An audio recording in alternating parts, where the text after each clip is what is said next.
Morning, dear student. Today we are going to the next of study class. Study की class में हमने ये सारे क्वेश्चन देखे थे. Who discovered a sea route from Europe to port of Calicut? ये सारे क्वेश्चन देखे थे. चलो बेटा, इसमें जो भी दिक्कत होगी आप सोल्यूशन वाले क्लास के दिन आप पूछेंगे. अब आगे हम मैप देखते हैं बेटा. बहुत इम्पोर्टेंट मैप है ये. इसमें देखते हैं, ये देखिए बहुत इम्पोर्टेंट चीज़ें हैं जो आपको जीके के रूप में आएंगी. पहला पॉइंट है आपका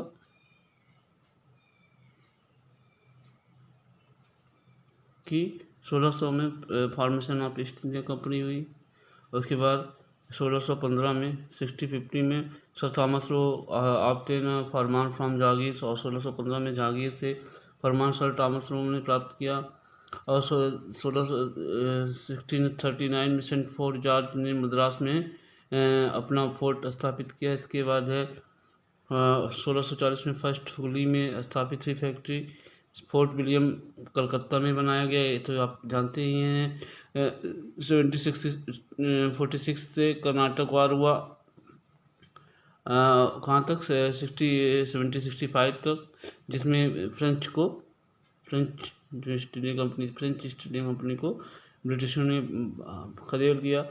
और ये जो 1757 है बेटा, ये भारतीय इतिहास के लिए मोड़ वाला वर्ष साबित हुआ, क्योंकि इस वर्ष बैटल ऑफ प्लासी हुआ.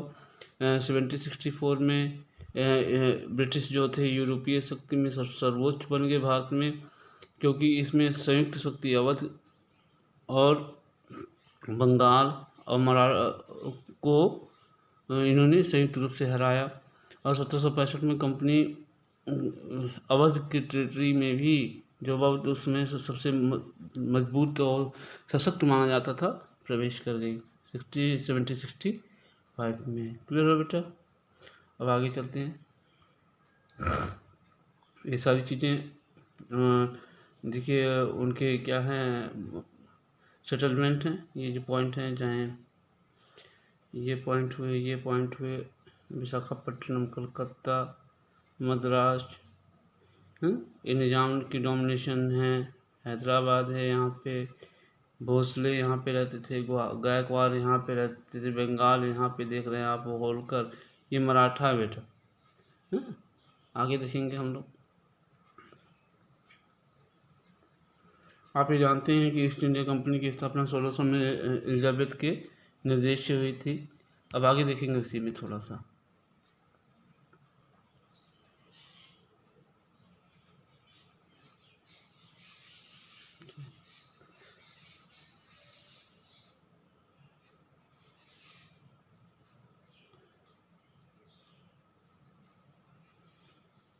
Company but it was not applicable against the other European company. मतलब इन्होंने अदर यूरोपियन कंपनियों के लिए, जो इन्होंने ईस्ट इंडिया कंपनी की स्थापना की थी, वो इंग्लैंड में स्थित यूरोपीय कंपनी, कोई भी यूरोपीय कंपनी बाहर नहीं जा सकती थी.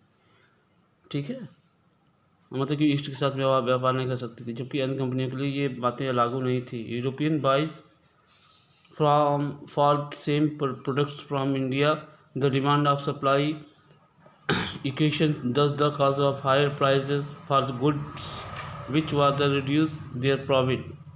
The only left to ensure the profit and elements competitions buyer which later rivalry. ये इम्पॉर्टेंट है बेटा, देखेंगे इसे. ये क्या इम्पॉर्टेंट है आपके लिए, अभी देखते हैं थोड़ा सा.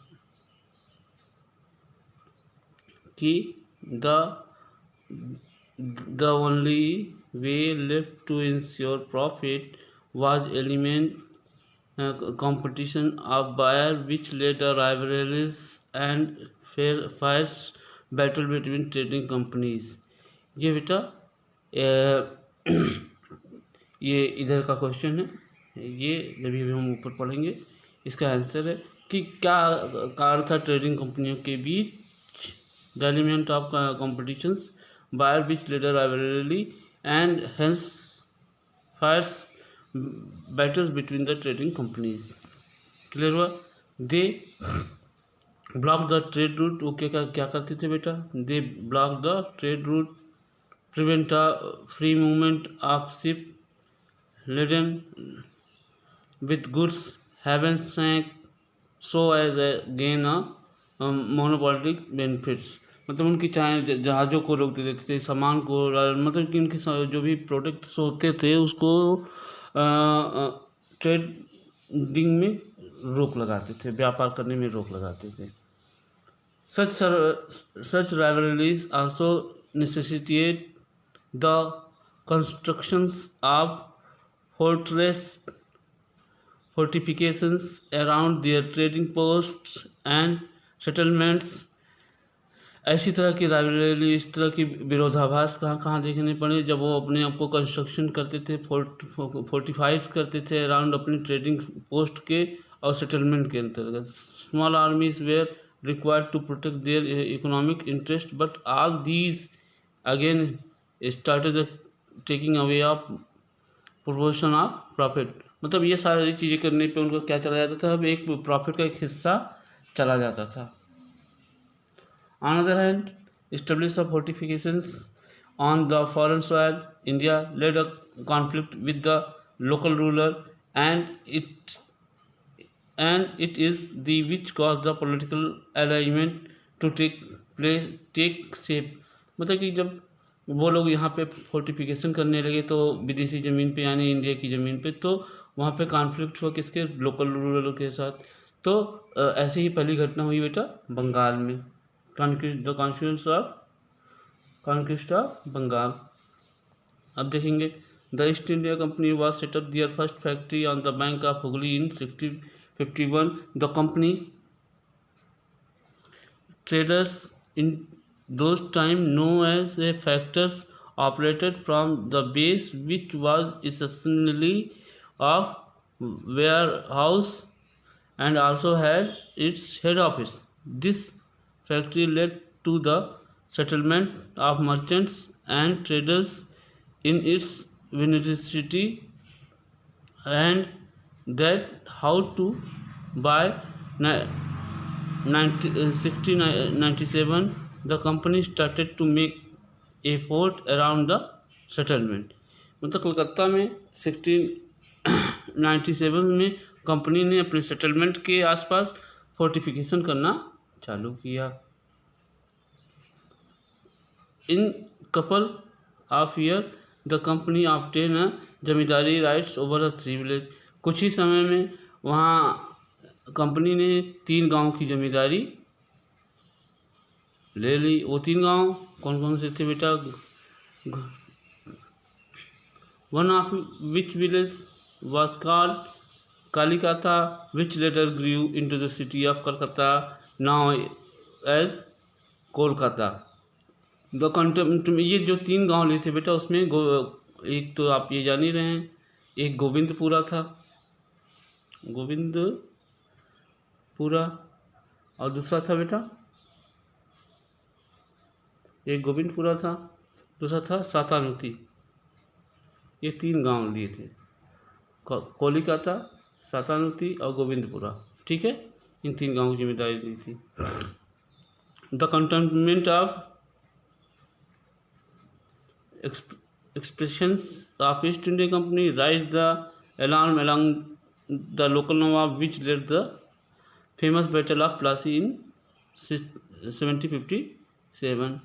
मतलब इस कंपनी की इस तरह के बर्ताव को देखते हुए वहाँ के लोकल नवाब जो थे, सिराजुद्दौला थे, वहाँ पे उनके साथ युद्ध हुआ 1757 में, जो प्लासी के युद्ध के नाम से मशहूर हुआ। बहुत मोस्ट इम्पॉर्टेंट है बेटा ये, द बैटल ऑफ प्लासी। ये बेटा सिराजुद्दौला है, सिराजुद्दौला की फ़ोटो है। आगे देखेंगे, the battle of Plassey took place between the nawab of Bengal Siraj-ud-Daulah and the East India Company. East India Company और सिराजुद्दौला के बीच हुआ था। The East India Company was interested in increasing its control over the Bengal region as it was very fertile area. मतलब ईस्ट India कंपनी जो चाहती थी वो बंगाल में अपने राज्य कंट्रोल को बढ़ाना चाहते थे, क्योंकि बंगाल का जो रीजन था वेरी फर्टाइल था at that time the region was conspirate of the present. जो आज का इस समय वह क्षेत्र बंगाल, बिहार और उड़ीसा के अंतर्गत आता है। The various conflict arose between the nawab and the company were follows. Company और नवाब के बीच बहुत सारे मुद्दों पे विवाद थे जो इधर पॉइंट आउट किए गए, क्या क्या चीज़ें कि उनके अंदर मिसट्रस्ट हुआ। तो पहला था बेटा इसमें the miss use of royal farman by the company. In 77 the company had received the royal farman, an order from the Mughal emperor Farrukh Sayyar to trade without paying any duty or tax. The executives of the company misused farman and engaged in a private trade without paying any duty. Sirajudaulah object to this practice and inventing the tax which interested the company. लेकिन सिराजुद्दौला इससे सहमत नहीं हुआ और उसने company के private व्यापारियों पे कर लगा दिया। क्लियर हो बेटा। तो पहली चीज़ हुई कि जो फारूक सैयद ने यहाँ पे 1717 में इनको फरमान जारी किया था कंपनी वालों को कि आप ट्रेड कीजिए। तो कंपनी के प्राइवेट लोग भी अपने हिसाब से, मतलब वो उसके गवर्नर या उसके लोकल कंपनी के वर्कर भी अपना व्यापार करने लगते थे जो विदाउट पेइंग टैक्स नहीं देते थे, जो एक कॉन्फ्लिक्ट का पहला कारण बना। दूसरा कारण है formation of Calcutta. The English had the begin strengthen fortification of fort William and mount the guns on the wall of the lord without permission of Sirajuddaulah. उन्होंने सिराजुद्दौला के बिना परमिशन के फोर्टिफिकेशन करने लगे कलकत्ता का। Disrespecting of the nawab. The company started writing arrogant and disrespectful letter to nawab which hurt his pride. और company ने नवाब को एरोगेट करने वाले और मतलब कि डिसरिस्पेक्टफुल और असम्मानजनक पत्र लिखना चालू किया, जिससे नवाब को बेटा दुख पहुंचा। आगे देखेंगे तीसरा पॉइंट क्या है कि नहीं है। दीज थिंग्स, ये सारी चीज़ों ने, these thing influence the Nawab into the turn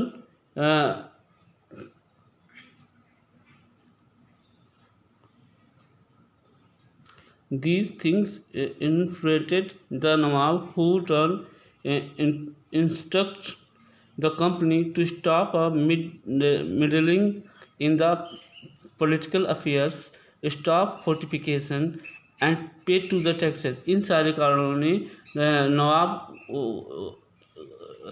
को कंपनी, मतलब नवाब ने कंपनी को कहा कि आप राजनीतिक मुद्दों पे दखल देना बंद करें, स्टॉप द फोर्टिफिकेशन, किलेबंदी बंद करें और टैक्स दें।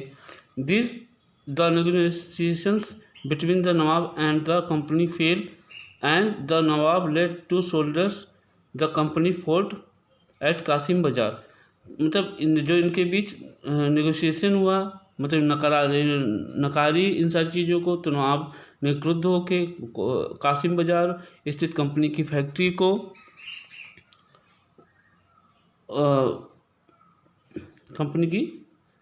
को जो कासिम बाजार में थी, took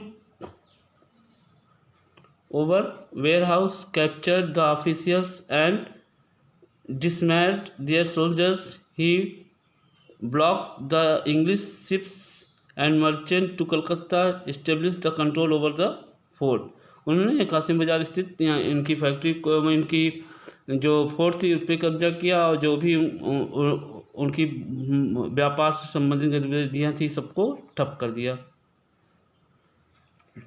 the British company official Madras were ordered to send the force move under the Lord Clive. और ब्रिटिश कंपनी के ऑफिशियल्स को ये आदेश दिया गया जो मद्रास में थी कि वो किसके नेतृत्व में, लॉर्ड रॉबर्ट क्लाइव के नेतृत्व में मूव करे। They had assist the fight to regain control their asset in Calcutta, जो कलकत्ता में जाके अपनी संपत्ति की रक्षा करें। क्लियर हो बेटा? Lord Clive entered into the conspiracy with Mir Jafar and commander-in-chief of Nawab, who is जब देखो लॉर्ड क्लाइव जब आए बेटे, इन्होंने कूटनीति करना चालू किया, षड्यंत्र चालू किया। जो मीर जाफर जो कमांडर इन चीफ था नवाब का, and promise to make him nawab after the battle, उसने कहा कि मीर जाफर को कि आप नवाब का साथ न दें और युद्ध में के बाद हम आपको बंगाल का नवाब बनाएंगे। ही also install the support of जगत सेठ ऑफ बंगाल, उसके अलावा उन्होंने बंगाल के जगत सेठ थे, उनका सपोर्ट हासिल किया, जो बैंकर था बंगाल का। The battle took place in the year of 1757 between the force of Siraj-ud-Daulah and army led to Lord Clive. The weakened army of nawab was defeated in battle and has forced to flee. Later, Sirajuddaulah was captured and put to death. बाद में मतलब युद्ध के दौरान उसे पकड़ा गया और मार डाला गया। Mir Jafar was the mate of Nawab Bengal and concept the company for the losses they suffered as